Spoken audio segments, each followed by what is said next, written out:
Good morning, good afternoon, and good evening. Yeah. Hello. How are we? Fucking fantastic. Not too bad. Yeah, welcome to the RickyVillaTV show.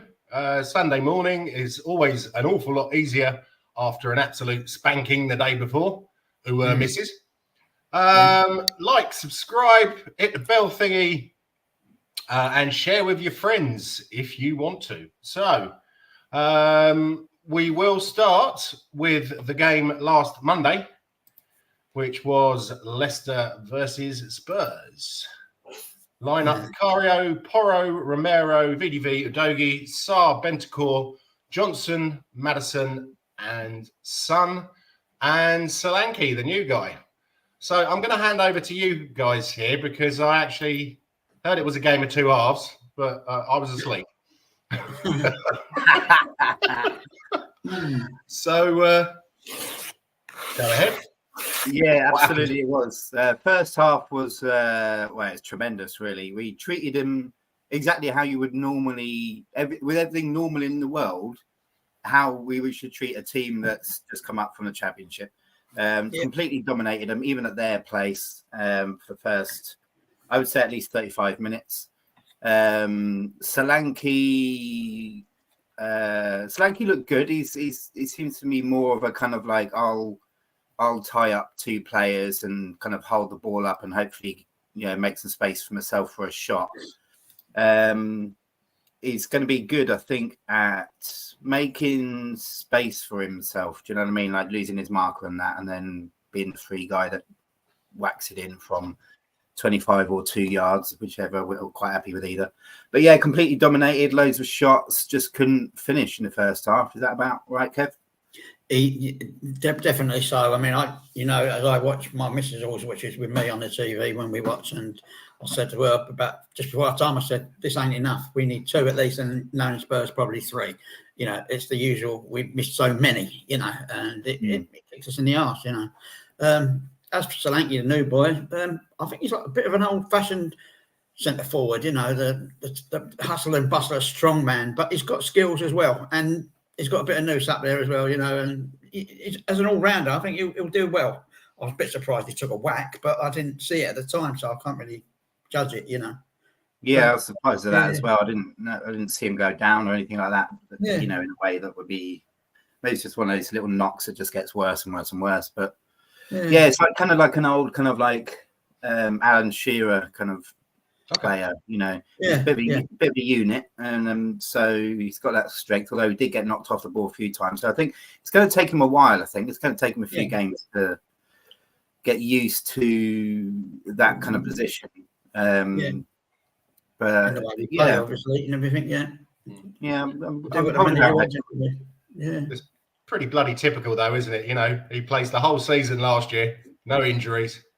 First game, and he takes it off. They reckon he'll be back mid-September. That's what I'm. Oh, really? As far as that, there's an international break coming up, isn't there? Is there? Okay. Yeah. We're playing Newcastle, then there's an international break. Right. Yeah. Okay. Yeah. So we'll probably take through to the Arsenal game. Yeah, probably. We've got rid of our head of medical or something, or whatever he was, haven't we? So last couple of weeks. So, I mean, middle of September, the first 2 weeks in September, that's pretty good considering our history, isn't it? Like, before we got rid of whoever that twat was, then we would have probably looking at September next year. Get injured on the physio's table, One thing you think about, I mean, he was injured and he was obviously out of the team. We knew that earlier in the week at the press conferences and talk and chit chat, and obviously with Bentancur as well. But it was nice to know that as supporters, we didn't panic and think, if Harry Kane was out, that was it. We were screwed. You know what I mean? This is our new sort of main target man, and he was out, and we thought, well, I thought did anyway. I thought, well, we got enough there anyway, with others to shift about, and with Sonny and this other new guy, Odebear, and I wasn't too perturbed about it, So what exactly? I saw a replay of Bentancur. Was there any contact from a Leicester player? I thought so, but no one ever mentioned it. no one mentioned it, so I kept stum about it. I didn't want to make myself look an idiot. I think you were spun, like, you know the way Harry Kane used to be accused of spinning him? Yeah. When you go up, I think the fella come from behind and like hit him like that, whacked him, and he sure went up like that, you know. Yeah. And that to me, but no one ever talked about it because they didn't show any instant replays or anything like that. They didn't show, I saw it the next day, and it was on my phone, and it was a very small, and you couldn't slow it down or anything, you know. And to me, it looked like he was spun in the air. Yeah. There's nobody thinking it was like an on purpose or anything. It's just a coming together from a corner, wasn't it? Yeah. So, the other guy was putting it about a bit, but I don't think he was actually deliberate. It's just strength be someone who wasn't expecting it. Yeah. Right. Yeah. Okay. And I hope you guys appreciate that I've been very restrained about Porro and how fucking amazing he's been, because I haven't even mentioned the pre-season 25-yarder pole driver. Jesus, like, so the goal in the first half against Leicester, I mean, it honestly, Jens, it wouldn't have mattered if you were a seed, because you wouldn't have seen it, because he was so quick. It's just like getting in the box. He's like it was a floating in cross from Maddison, and hardly anyone was getting on it. And then there was just this, like, all the defenders just felt this rush of wind, and they looked around, and the ball was in the back of the net. That's my man Porro. That's what he does. It's like parting the Red Sea, wasn't it? It was like parting the Red Sea for a defence. It just came steaming in, knew exactly what he was going to do, exactly what the end result was going to be. He's the most accurate header or kicker of a ball we've got. It was 100%. You knew as soon as you saw him running in, well, this is 1-0. Well, 1-0. And 100%. But he seems pumped at the moment, all round, you know. He seems pumped. He really is up for everything, you know. And considering how bad we are at corners and set pieces, that is a golden nugget there to score from a set piece. Yeah, and it was a striker's header as well, wasn't it? That was wonderful, the way that he placed it in. It was rather good. But I think the defending for the Vardy goal was a bit poor. I mean, second half we kind of came out like it was almost like we used to start a few games at the end of last season, where we'd be like almost trying to hold and keep possession, like, let's see what the opposition are going to do first, and react to that. We kind of started the second half like that, and we, for some reason, we just never changed gear from that. I think if we'd have, because Leicester came out obviously having a bollocking at half time and just absolutely went for it. Fair play to them. But we never just seemed to kind of change gear from that. I think if we'd have just done, the kind of counter-attacking thing, which we're brilliant at, and just up the energy a bit, then we'd have nullified them to about 2 or 3 chances, which they wouldn't have scored. I'm not sure we would have scored. I mean, but I don't remember. But that's the thing. I don't remember Slanky having a chance in the second half, and we never really kind of coped with. We were doing a lot of what Everton were doing yesterday. We'd have the ball in the second half for about 10 seconds, and then just they get it back, either by us losing it or by them getting it back. And there's a real sense of inevitability about them scoring, whichever it was. I don't know how you felt the second half was going, Kev, but that's how I felt it was going. Yeah, it's easy for me to say sitting at home watching it on TV with a high view and everything, but I could see that unfolding the whole goal, because I thought, he's at the back, there's no one there, they've completely missed him. I know exactly what's going to happen. And Porro saw what was going to happen as well. Then he started running up from where he was. He was out towards the wing, and for some reason, Romero steps up to mark somebody that's already marked. He just goes forward just before the ball comes in. Porro spots it and starts, running in, but it's too late. The ball's already there by then, and he's on his own and knocks it in. Yeah, it's just concentration, isn't it? Yeah. So, man of the match on the Monday. You know my answer. What do you reckon, Jeff? Bentancur had a good game. He really did. Trying to think. He threw me. What was the team again? Tim again, sub, yeah. No, I'll have to give it to Porro, I think. Yeah, I'll have to, yeah. Yeah, I'm afraid to say, wash my wife out. Have you started a fan club for him yet, Simon? Porro's pals. I don't know. I mean, yeah, he was just phenomenal, and just like you say, he's everywhere. He's everything that we do that's good, whether it's scoring a goal or a near miss, chance, whatever. He's been that vital link in that. You know, if you take Porro out of the equation of anything that we do that's good, it doesn't happen. And he's a brilliant crosser of the ball. I think probably the only decent crosser of the ball, most consistent one anyway. I know Johnson can get in the odd one or two. That's good. So can Romero. But in terms of, you know, he's just every manager's dream, isn't he, Porro? He constantly wants the ball. The ball's to the other side of the pitch and he's got his arms up like that, just like, you know, wanting it. You know, he does 1-2s better than anybody else. You know, he'll give 1-2 and then you have to kind of, he must be in nightmare in training because you absolutely don't know where he's going to be because he isn't in a traditional 1-2 place. If that's closed down, he will be a microsecond later in space. And he's banging it, crossing it in and just, you know, and he picks up that ball just outside on the right-hand side there, about 30 yards out. You can see his super brain just going clockwise. He pauses for a half a second thinking, I've got loads of options here. And he's so unpredictable. We know he can score from there. We know he can deliver a decent cross from there. We know he can beat players from there. He's just absolutely phenomenal there. He must scare the shit out of any defence, man. Sorry, I'll stop going on now. What were you on about? That's What's the question? Man of the match.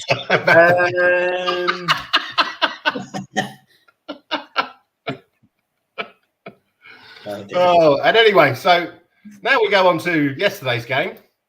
And Soothsayer Simon went for 4-0. I went for 2-1. What did you go for, Kev? 3-0. 3-0, yeah. As I said yesterday, they scored that third goal too early for me because it left us a chance to get another one. My 4-0, and it's like, what was it, like 7 minutes to go or something? I was like, please don't score! Don't score! It's a bizarre situation to be in, but yeah. No, I'm pleased to see it go in, you know. I'd rather get 3, 4, 5, you know. We're on the same GT as Arsenal now, you know, with 2 points less, but even so, you know, you don't start losing out on that at this stage in the season, you know. No, absolutely. Good to keep a clean sheet as well. Yeah. So the lineup was Vicario, Porro, Romero, VDV, Udogie, Bissouma, Kulusevski, Maddison, Johnson, Son, and Odegaard. Yeah. So, apart from a little bit towards the end of the first half, I think they had a couple of attacks which looked a bit dangerous. I don't think we were worried at all. They should be worried about going down this season. I mean, I know they've got an injury problem, but their players do not look up for it. No, things in turmoil now with the geezer, what's his name, Tixer or something, selling the club and everything. And Missouri or something, isn't it? I don't know, yeah. And then they've got the new ground, you know, yawning and money, financials, and it's a right mess. Yeah, they're going to have the best ground in the championship soon, aren't they? Yeah. The thing is, they've got individual players that are really good, not outstanding, not our level, but you know, if you were that kind of manager, you'd think, well, we've got the players here to go away and just go for the draw. You know, not go for the win, just go for the draw, get out of there, get a point, survive this season. They've got the players to do that, but they're just not doing it, and they're just not a team at all. I was very impressed with their defender, their right back Dixon. I thought he did his best in terms of handling us, and he did all right, and he succeeded a couple of duels, but overall we won against him. And then you've got like Calvert-Lewin, who used to be a brilliant player, but he's not now. You've got Beto, who looks like he should be a good player, but he's not.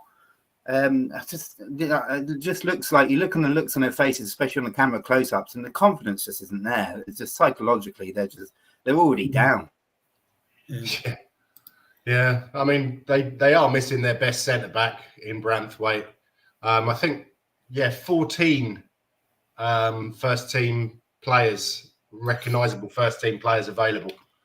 So that's why they had a number of youngsters on the bench and also starting.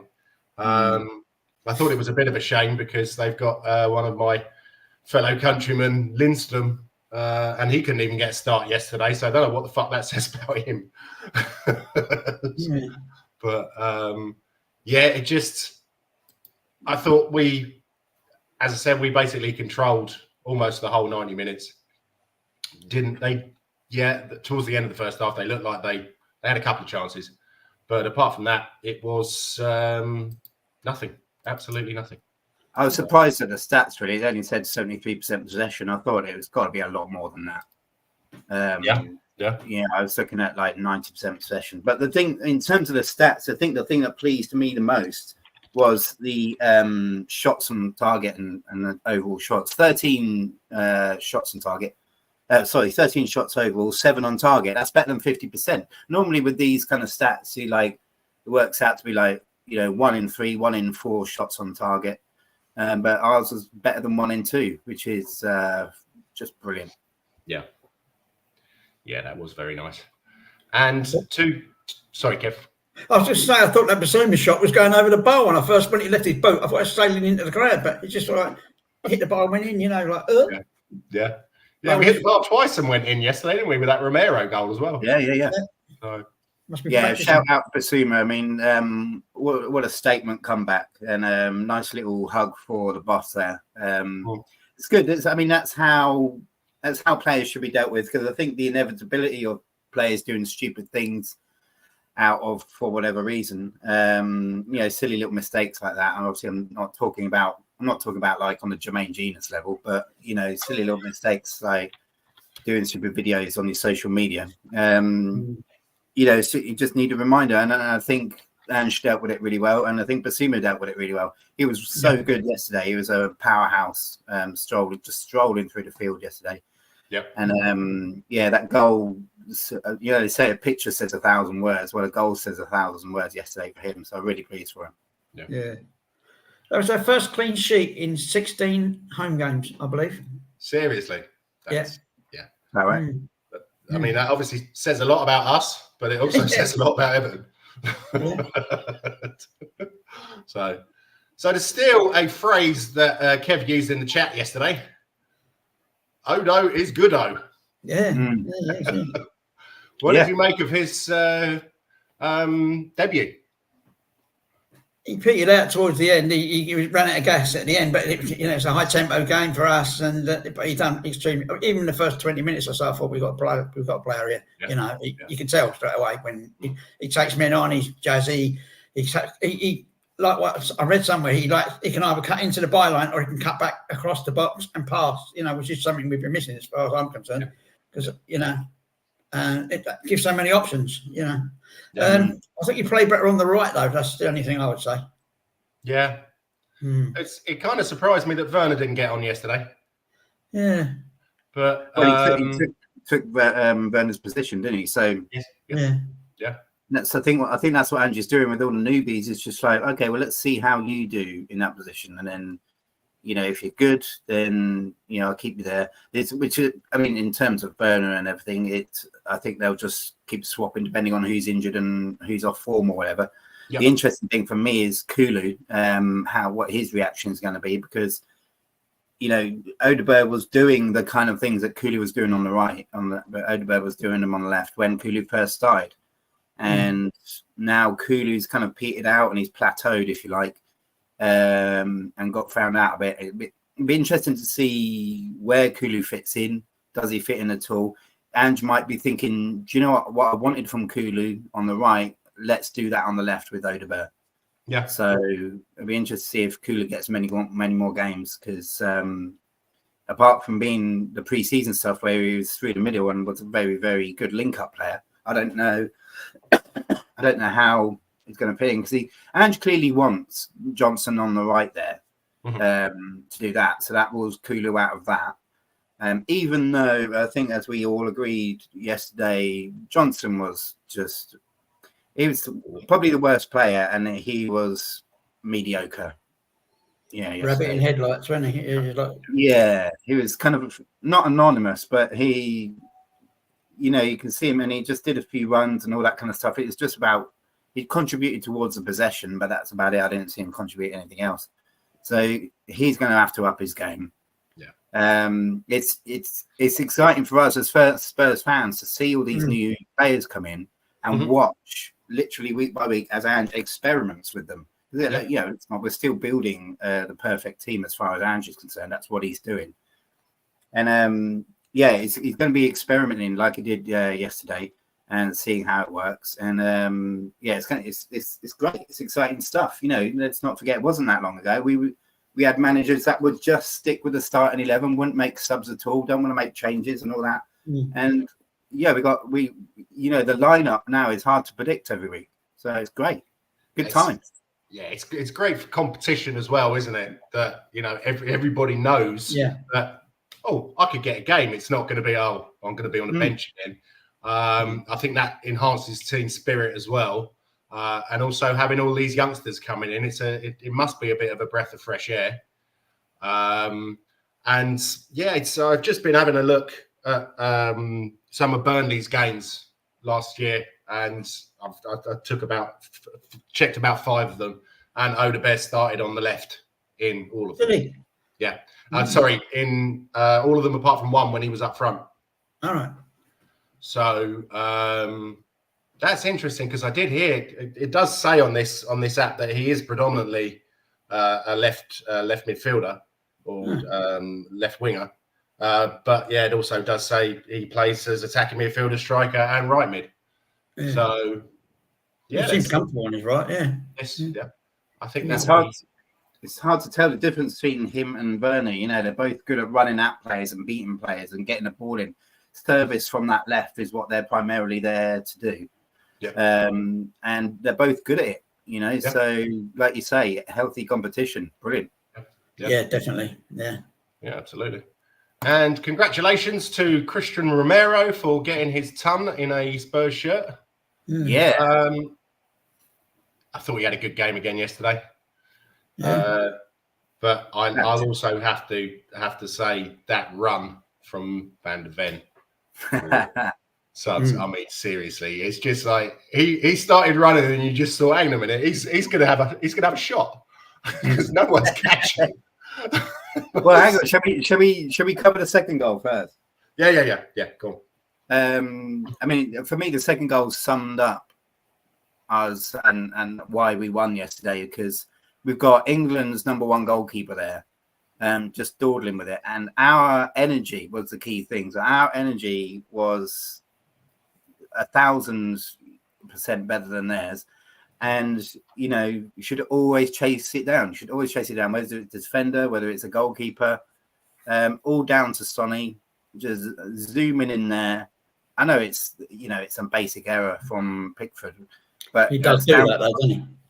Yeah, and you know, they've obviously. Not obviously, but maybe they watched us from last week, the Leicester game, and thought, they can have all these possession and all these chances, but if we're quicker than them, then we can nick something here like Leicester did. And absolutely right. If that was us last week, and we just changed 6 gears up, and that's what that second goal. It just perfectly summed us up. The difference is the energy. The difference is the speed. Let's get there first. Let's win that first header. Let's win that second header. That's what it's about. If we'd have done that against Leicester, we'd have thrashed them too. Yeah. Well, I think it's always Filbert Street. What's it called now? King Power Stadium. King Power Stadium. I was going to say Walker Stadium. That has it's always been quite noisy there, because they give out those clappy things, and the Leicester fans, I think, are possibly up there with the Liverpool fans as some of the most annoying fans in the Premiership. Obviously they just come back into the Premiership, and they wanted to make a statement, even though everything seems in turmoil at that club at the moment. They've sold their best player, and they're relying on Vardy and Daka. Now Vardy's 37 now, and Daka is pretty useless. 38. Bloody hell. Yeah. Yeah. 39 in January. So, yeah, I would have liked to have had a win, but, you know, a draw's decent. And to come back to White Hart Lane, the Spurs Stadium, Levy Towers, whatever you want to call it, and get a result like that definitely made me very, very happy.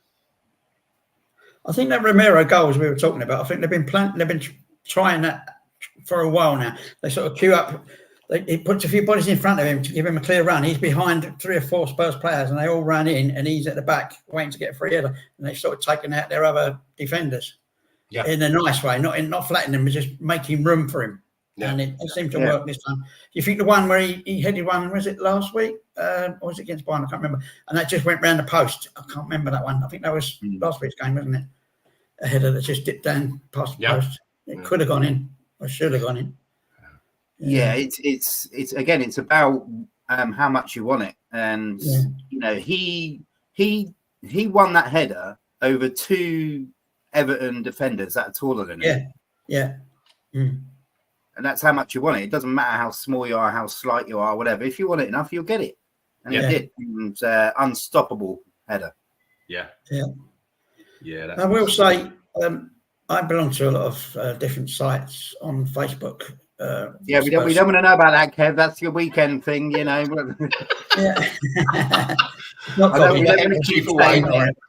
It's mostly London-based, East London-based Spurs supporters site. You know, I know of quite a few of the lads personally. Like, you know, they're at the same age as me. She was saying they've been going there for 40, 50 years, and there's quite a few women on there as well.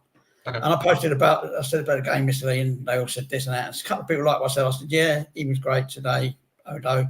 I said, and a big shout out for Mickey van der Ven and Romero. And I woke up this morning, some bird had put a reply saying, well, I thought he was rubbish today, Romero. It was great in the first half, but rubbish in the second half. And I thought, okay. I haven't even replied to it yet because I think it's just balls. Yeah, that's interesting. The app that I'm on for the football gave Romero an 8.7 and Van der Ven only a 7.8. Now, obviously, Romero scored, but he need one over the bar if you remember, but it could have gone anywhere. If you remember, was that in the first half? No, second half. Was that the clearance or? It was someone in a shot and he got his knee up and he went up and over Vic into the crowd, but he was a sort of a random placing. He could have gone in the back net like he has done before. I think it was the Chelsea game or something last year. He'd done one of them.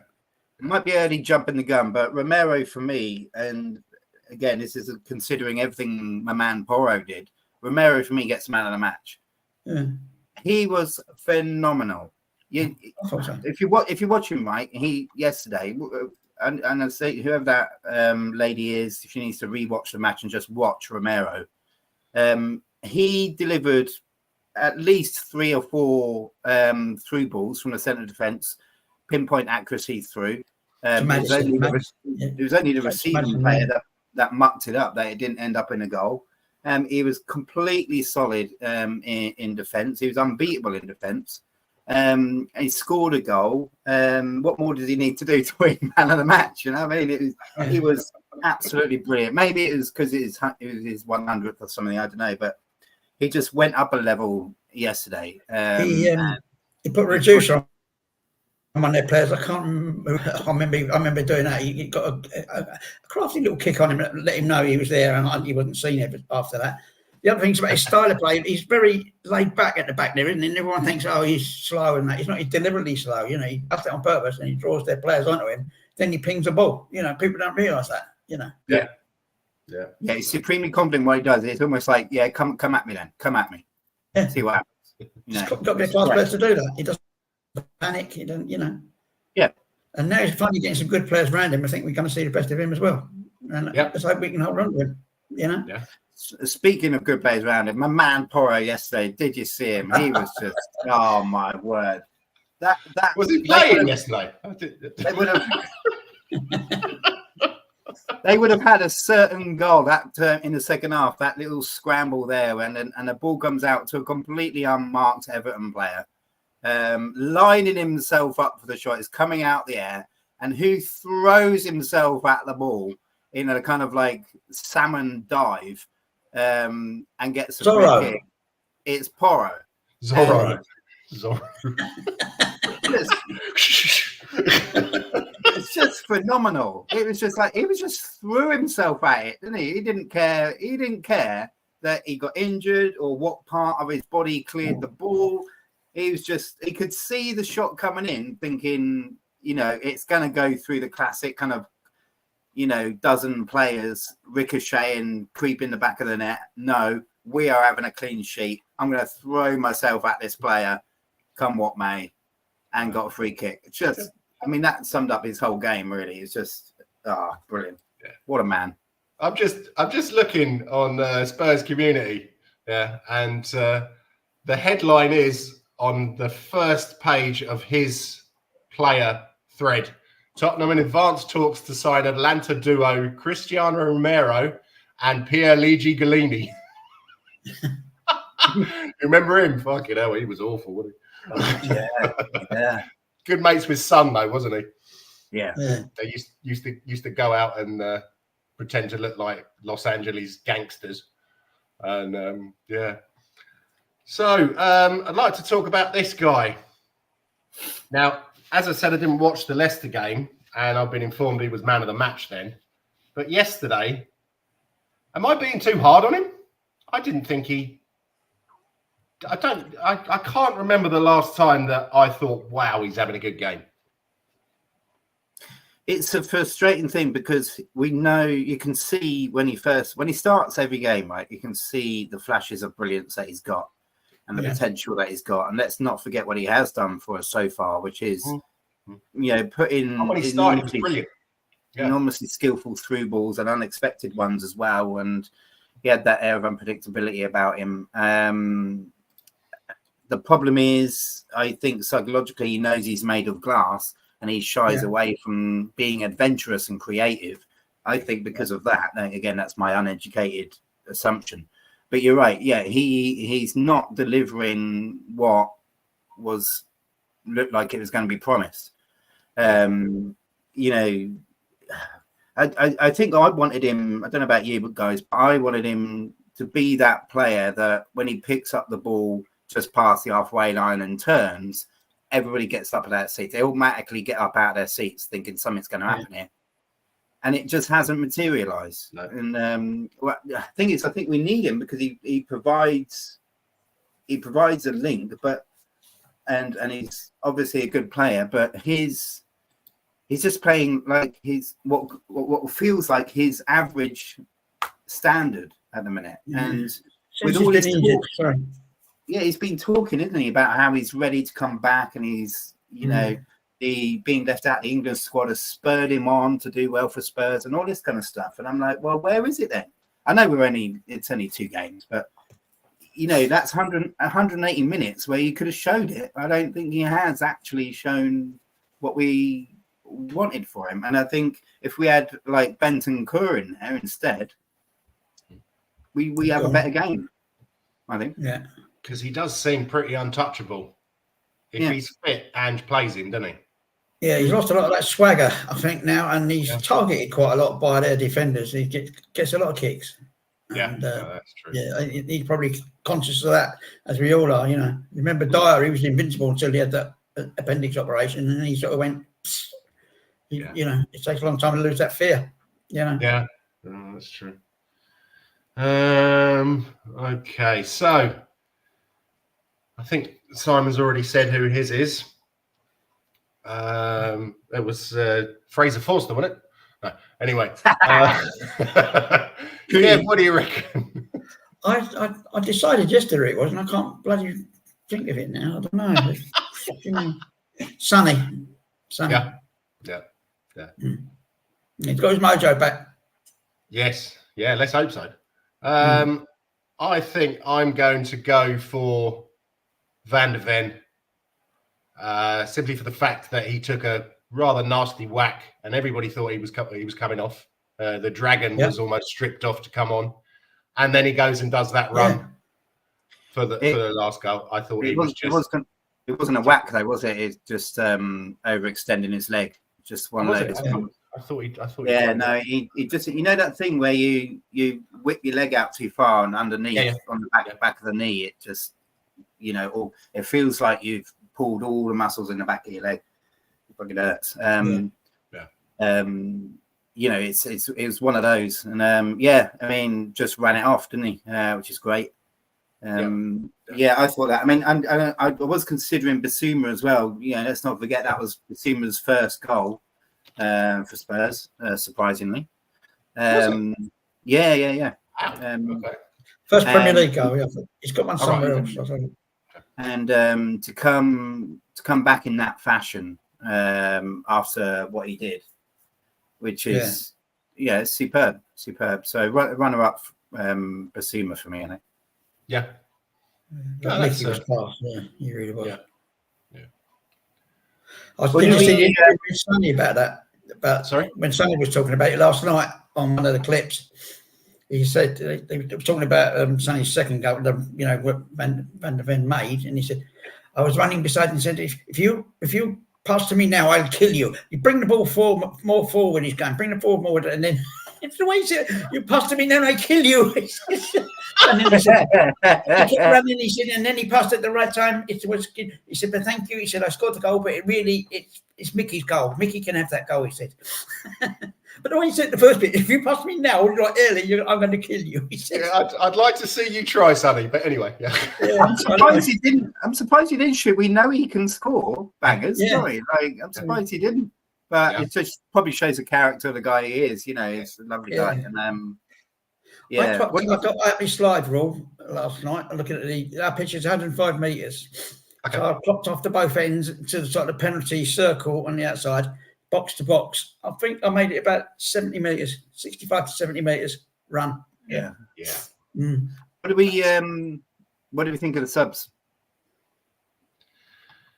Yeah, that's a good question. I don't think Richie did a busted lot when he came on. Who? He touched the ball once, didn't he? Yeah.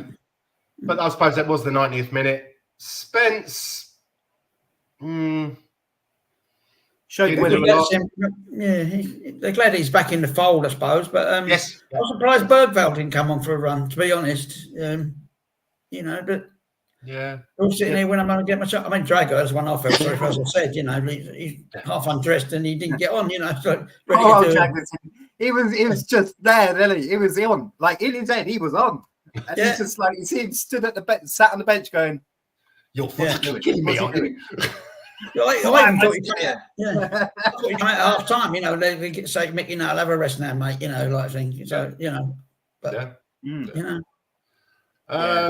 Gray and Sarr and Bergvall, I don't think they did a busting lot. I think Gray did a nice tackle and an easy layoff. But Bergvall, I didn't see what everyone's been going on about. Obviously, it was only 10 minutes. I didn't see him get hold of the ball, didn't see him run forward with it. Maybe they were just, taking it easy. I thought he didn't come on. No, he did. He came on 79th minute from Madison. Sorry. Yeah. Oh, yeah, from Madison, yeah. I was surprised looking at the bench yesterday that Brandon Austin wasn't there, that Forster's back. Yeah, I said that, didn't I? Yeah. I also think, as far as I was concerned, he was going, wasn't he, Forster? No, they decided to keep him. Yeah. Okay. Yeah. I never heard anything go, but maybe that's what Austin is thinking. He's thinking, I want to, even if it's championship, as a goalkeeper, you want first team football all the time more than anybody else. Yeah. Someone was having a discussion the other day that why is it that Premiership teams, their second goalkeeper is 99.9% of the time an old boy. Yeah. Why do they not trust the youth team players coming in? Yeah. Maybe he had a niggle. Maybe, I don't know. Yeah. One thing I did see about Foster when I read the thing that they kept him on is I think he's got a coaching chance there. I think that's what they're looking at. Okay. They're keeping him there for goalkeeper coaching. Who is the goalkeeper coach now? Not a clue. Who? No idea. I remember when it used to be Tony Parks. Yeah. But that was I think they got rid of him last year, didn't they? I think, that may be it. A few years ago. I think the reason a lot of teams do have a senior second goalkeeper is because if you have a youngster there, they're not going to learn anything. Like the first choice goalkeeper is constantly working on his own match fitness, keeping his match fitness up. and working out, focusing on the next game, just doesn't have the time or the space to bring through the young goalkeepers or even work with them. They might have the odd training session together, but young goalkeepers or second goalkeepers need a lot more than that. So if you have them as third goalkeepers and you have a senior one as the second, they can spend a lot more time together and pass on their wisdom and what have you. And also creates a lot more healthy competition as well. Obviously, when it comes to, the Carabao Cup or Europa League or whatever it is. You're right, Kev. I've got arthritis in his hand. It's have you? killing me, yeah. All right, sick note. Yeah. Oh, no, it's been creeping up on me for a while now. This actually surprises me. I've just looked up who the goalkeeping coach is. Yeah. And he's actually an ex-Tottenham youth player, Rob Birch. Oh, yeah, I remember the name. Yeah. So, born in 83. But, Sure. yeah, you would have thought, well, I suppose if he's good enough, but you would have thought that someone like Tony Parks, and then who was the other guy that we had? I can't remember. But yeah, you'd have a bit of a bigger name, but I suppose, yeah, he's got the. I mean, Jennings is still in the back room there somewhere, isn't he? So is he? Oh, okay. Yeah. I thought he did more hospitality now. Yeah, probably. But I mean, I'd like to see anyone stop with him if he wanted to get involved and give advice and that kind of stuff. So the only worrying thing about yesterday's game was Brennan Johnson and the fact that he didn't take him off, because out of all the players, I don't know about you, but in my opinion, he performed the least. He put in a not outstanding performance. It was a subpar performance, I thought. Yeah, and it seemed to me the natural choice to take off, especially when you look at the bench. And when taking Odegaard off and putting Richie on, I mean, surely Werner is a straight swap for Odegaard, isn't he? But I suppose at that point, like with 4-0 up, what's the point in scoring another goal, rubbing the salt in the wound and all that? Just chance to give Richie a few minutes and what have you, I suppose. With Johnson, I'm just like, what's going on there? Like, is he owing money or something? What's going on? You could have said that. Take Johnson off, put Kulu right, put Werner on. Yeah. I mean, he never looked happy, Johnson, did he? He closed up his face on the TV cameras. He's carrying the weight of the world on his shoulders, isn't he? For some reason, I must admit, I don't do down Spurs players a lot, because they've reached a really high achievement level. But there was a couple of times yesterday we were sitting here with the missus, and I said, "Get him off now. Put a good player on that's going to do something." He's just not doing it. Yeah, I mean, I say it's worrying because it doesn't really matter because obviously we won 4-0. But if that's 1-1 going into like the 76th minute and he doesn't take him off, then you think, oh man, that's frustrating because we want to win this, Yeah. And he's just not going to do it by that point. Yeah, I think as a goal threat, he's probably about 3 out of 10. at the moment. He just doesn't inspire me. Even providing, I don't remember him putting in. I think he did one decent cross with across the face there, but I don't remember him putting it in. And that's the other thing as well, by the way. I don't know how often we have to say this. Not that they'll probably listen to us, maybe not. But how much does it take to work on fucking corners and set pieces? Like, we are so shit. The amount of corners that I know we scored from one, but it was literally 1 in 5. The amount of times a corner comes in and it sails over everybody to the back post where there's no one there. I counted 2 in a row within 5 minutes. Why did that? Like a child can learn that you don't put it in the same place. Yeah. Use your eyes. Why did they get rid of that Vio guy? You remember when he came in and our set pieces looked bloody amazing. We scored from one about a week after he arrived. And I was like, bloody hell, sign this guy up for life. But yeah, what do you think about the coaching staff at Tottenham? What do you think about keeping on Ryan Mason? Is that just... Well, he's obviously had him back. Otherwise, he wouldn't be there. If Andrew's a no-nonsense guy, isn't he? He gets the call on that. He doesn't get a call on much else, according to him. But he gets a call on that. And if they're not adding value, they're out. And obviously, there you go, set piece coach out. And because I agree with Ange in getting the set piece coach out, because we've got a week to work on. Well, some of the time we've got a week to work on set pieces. We train almost every day. We've got time to work on set pieces. Let's work on them. So we don't need, however, God knows how much they were paying him. And then with that kind of attitude, it's like, well, we don't need who we don't need. And obviously Ryan Mason is adding value. Otherwise, he would be out. Simple as that. Yeah. Well, it's interesting. I didn't know this. I don't remember hearing it. But in June, we signed the former Hibs boss, Nick Montgomery, and his number 2, Sergio Raimundo, to join the coaching team at Spurs. So, that's nice. He was sacked by Hibs in May, just 8 months after replacing Lee Johnson. So obviously Andrew remembers him from the Celtic days then. So he obviously again sees something in him. And we don't know. Yeah, Hibs are the other Glasgow club, aren't they? Yeah. No, they're not. They're Edinburgh. Edinburgh. Yeah, sorry, I was getting confused there. Yeah, Hibs and Hearts. Hibs and Hearts, isn't it? Yeah. So that's interesting. There was too many classroom coaches in it. They've not played at high level. They're not known as such. At very high level. Some of our players. Yeah, Mason. Yeah, he played for us and more shirt. But some of the others, I think, never heard of him. Yeah. Yeah. Well, I suppose it does. It obviously does depend, doesn't it? Because I mean, some a lot of people who played football at a high level have gone on to management have been absolutely shit. Look at Gerrard.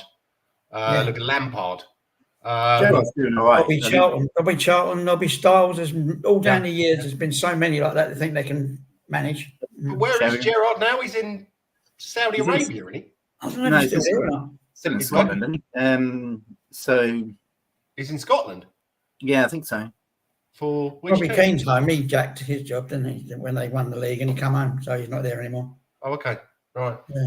It is a bizarre world, isn't it? Like it's weird. It's like some kind of alternative universe where it just doesn't follow logic. Great players do not make great managers, but then also you've got the whole thing of like Vincent Kompany. Like how does someone who went down from the Premier League with a team get that job? Doesn't look good on your CV, does it, really? But I think, to be honest, the way that Burnley team played, for the amount of money that was spent on it and the players that they had, I was actually always quite impressed with him. I thought that he did a half decent job. Now, it was. What was it? The second season they were there? So the first season they stayed up, didn't they? And then last season they went down. So the first season there's always a bounce, as they call it. But it'll be interesting to see what's his name, Kieran McKenna, does at Ipswich this year. He's another old Tottenham boy, youth team player, but I think he got a bad injury, didn't he? And they're saying that he's one of the best up and coming managers in the country. So. Yeah, it's. I think it does. Going back to the original point, it does. A lot of the players who never did anything become great managers. So Anyway, right, chaps. Is there anything else you want to talk about? With speaking of Dragusin again, feeling sorry for him yesterday. I think that battle there is going to be interesting because I think, and it's not often I disagree with Big Ange, but I think Dragusin more than merited his place, at least at left back there, because just considering how well he played in the Euros, and how Udogi's been great, but he's not been consistent, whereas Dragusin has. I think he's I can't remember Dragusin ever putting a foot wrong. So I'm just going to say a shout out to the Dragon. I'd much rather see him in there. He's much more kind of reliable. I know Udogi's like a bit bigger as a unit, and he can probably keep hold of the ball for longer. But I think Dragusin's distribution is better, and he's as quick and certainly more reliable. You don't see many people beating Dragusin. I'm not sure that he plays as left back though. If you want to play Dragusin, you're going to have to push out Mickey van der Ven onto the left. Well, Dragusin's played left back for us, hasn't he? Has he? A couple of games. Oh, really? Okay, I don't recall that. It's a definite good point because he did have a very solid Euros. Yeah. And how long is he going to want to hang around? Yeah, that's the thing, isn't it? Like what a quality player. I don't know if you guys saw him in the Euros, but an amazing tournament. And what a player. And if we lose him just because of that, I mean, I say because of Udogie, but that, no slight on Udogie. He's been brilliant as well. It's just I'd really, really be sad, not just with this position as well. That's probably what we're going to see. Just brace yourselves for that. Is that some players, especially in a transfer window, probably not this one, maybe the next one, thinking, well, I'm bloody brilliant. I know I'm good, but I'm just not getting a chance because the other player who was here before me is just as good, if not better. I'm going to see you later. I'm out the door, and we'll lose them. Yeah. With that agent of his as well, yeah. Yeah, I think it is. Excuse me. It will definitely depend on how far we go in the cups. Yeah, because if he is getting a decent, there'll be full flow. Yeah. The League Cup and the Europa. Yeah.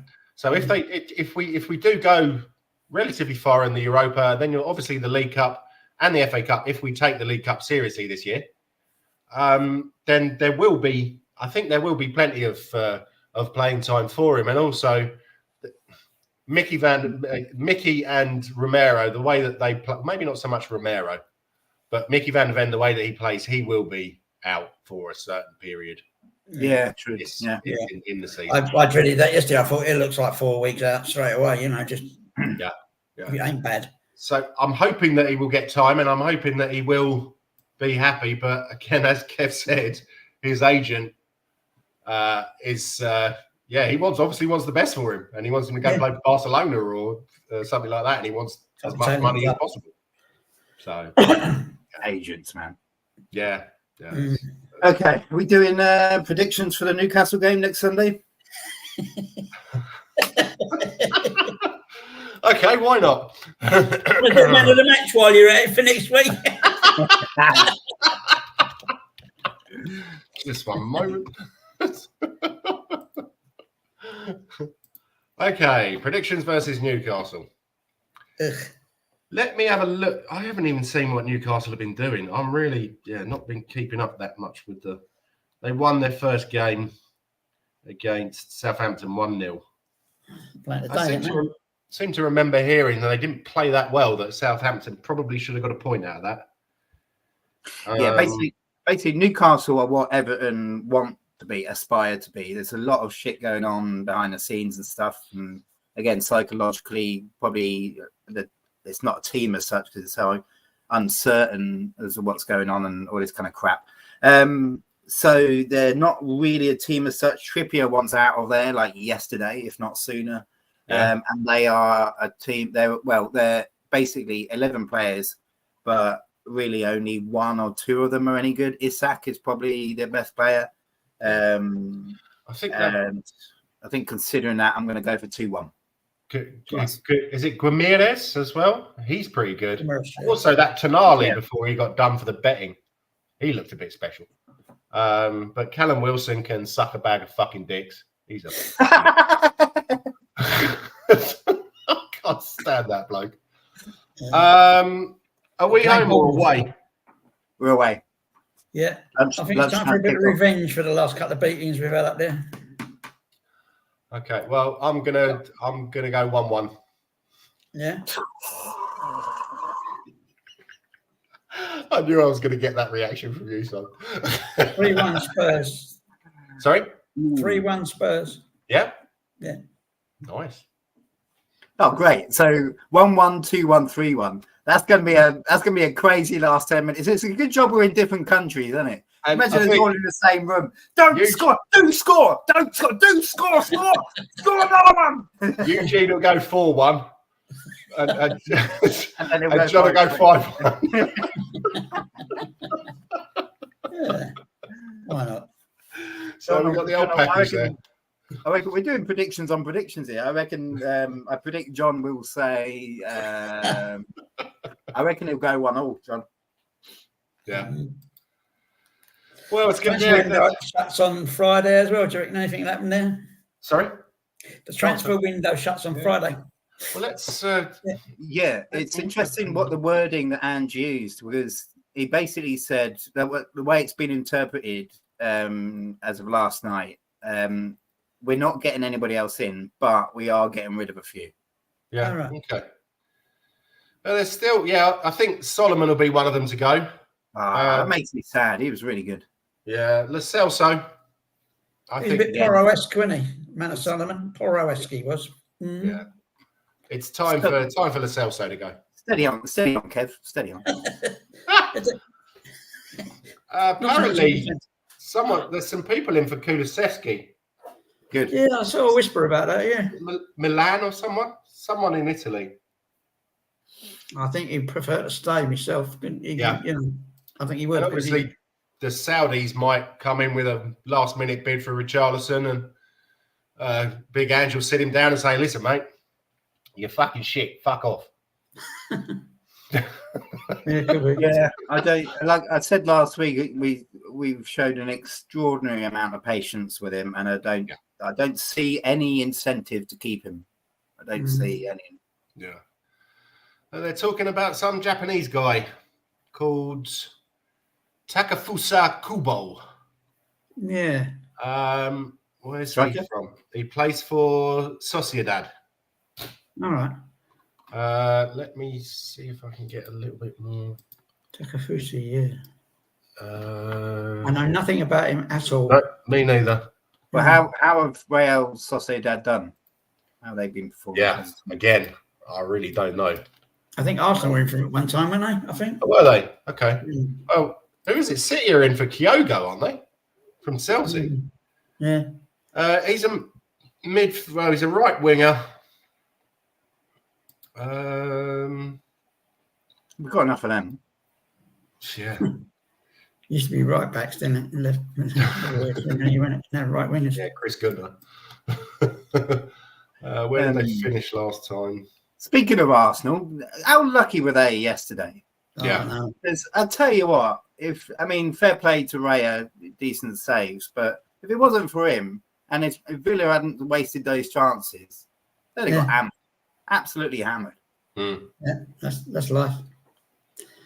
That's Arsenal's luck, as always. It never runs out. Never. And so what they came sixth last season, Sociedad, and got to the semi-finals of the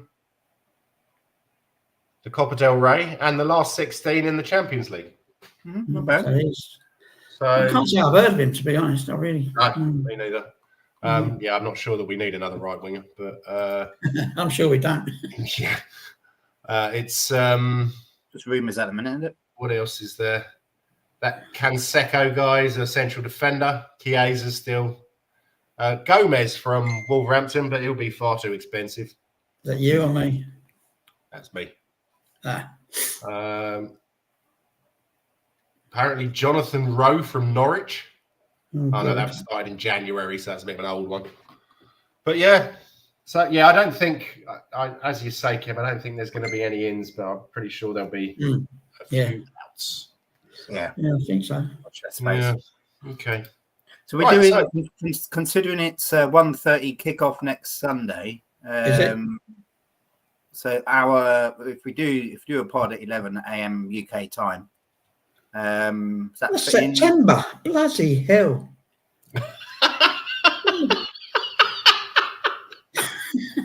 Sunday the 1st of September. Yeah. We haven't had a summer here in Ireland this year. We've had about 2 days, I think, all in all. We've actually had a really good summer over here. I mean, obviously there's been the rain as well. But, and again, this week we're going to be up to in the late 20s. The only problem is I'm fucking working. So, but anyway. Yeah. And the mosquitoes, because they really like me for some reason. Yeah, and they wake me up, they're buzzing around my fucking head. That's why I like the missus with me in bed, because she gets all the bites and I don't. She's got the sweet buzz, you know what I mean? That's the thing. The same with my wife. You know, she gets nothing. I get all of the buys. It's the same as if you get a fly in your soup. It's always she gets it and not me. You know. I don't know what it is. She's staring at me through the doors. What are you talking about, Kev? I can see Kev's latest injury just about to happen. Yeah, I bet she was shaking her fist at me just now, but she had a smile on her face. Oh, bloody hell. Okay, then, chaps. I think we're going to call it a day then. Thank you very much for coming. Yeah. So what was you going to say about next week then? What was you going to say? What do you want to do? Yeah, mate, just to do it as usual, and then obviously it'll be okay. You know, it depends whether you want to, if you've got time to keep going up to, and if you want to push it forward a bit so we can include the actual lineup for that game. Build up, yeah. Well, to be announced an hour before, won't it? So no, it's an hour and a half now, isn't it? I thought they changed that. Hour and a quarter. Hour and a quarter. Sorry. Yeah, hour and a quarter. Before, so. Let me have a chat with the wife because it obviously depends. She's actually she's gone out for lunch today, so she won't be back for a long time. But usually she goes to a family member, and if it's one of the family members, then it usually goes longer. But if it's the other one, it's usually shorter because they can't wait to get rid of them. So it'll be 12:15 then. The team will be announced at 12:15, isn't it? Yeah. Well, let's have I'll have a chat with her and I'll let you know and we'll set it up. But thank you very much for coming on. And anyone who was watching, I think we had a maximum of 2 viewers today. I don't know who the other one was because one of them. Well, most people will be watching it like throughout the week. On a replay. So no, my lady. Happy Wednesday if you're watching. And thank you very much. Like and subscribe, hit the bell thingy, and tell your friends that RickyVillaTV is the best show on a Sunday when you're dealing with a hangover because you can listen to my dulcet tones and Kev's and Simon's. Yeah. So, would you like to do a song to play us out, Kev? I'd like to nominate Big Country by Big Country called Porro Man. Yeah. Yeah. It's an old Scottish melody. Oh, right, okay. I'll have a listen to that. I can't. Not with All hail Apollo! All right then, chaps. Have a lovely Sunday. Come on, you Spurs. Yeah. All the best.